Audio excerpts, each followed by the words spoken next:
لو عليك ديون كريدت في أمريكا ومش عارف تسددها تعمل إيه؟ اسمع مننا الخطة السريعة والعملية اللي هتساعدك تبطل تتقلب كل شهر وتبدأ تمشي خطوة خطوة. أولاً، وقف الكارت فوراً. أول حاجة تعملها توقف استخدام الكريدت، لأن كل عملية جديدة هتزود الدين وتطول المشكلة. ثانياً، اعمل ميزانية بسيطة، اكتب دخلك ونفقاتك الأساسية. قلل الحاجات اللي مش ضرورية، اشتراكات ملهاش لازمة، أكل برا، طلعات. الفلوس اللي توفرها حطها في الديون اللي عليك. ثالثاً، ادفع أكتر من الحد الأدنى. لو بتدفع الحد الأدنى بس هتدفع فوايد سنين، والديون اللي عليك زي ما هي مش هتنقص. عشان كده خلي هدفك تدفع فوق الحد الأدنى حتى لو 200 أو $300 زيادة شهرياً. الفرق كبير في الزمن والفوائد. رابعاً، اختاروا استراتيجية للسداد.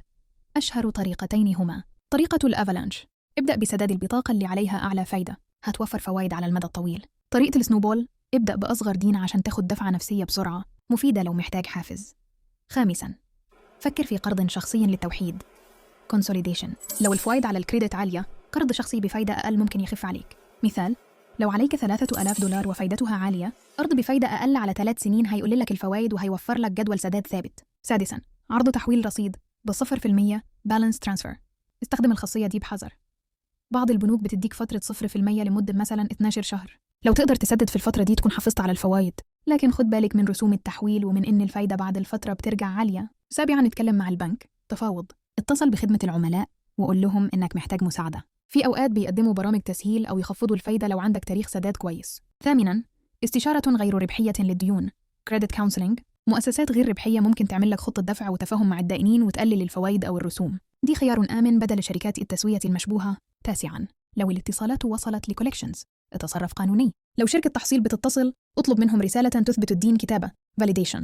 راجع فترة التقادم في ولايتك، ما توقعش على حاجة بسرعة قبل ما تتأكد. وأخيراً، التسوية أو الإفلاس كحل أخير. لو كل الطرق فشلت، ممكن تتفاوض لتسوية تدفع جزءاً وتمسح الباقي، لكن ده هيأثر على السجل الائتماني. الإفلاس bankruptcy حل أخير وله تبعات كبيرة. استشرى محامي مرخص قبل أي خطوة. نصايح سريعة أخيرة، فعل الدفع التلقائي علشان ما تفوتش دفعة.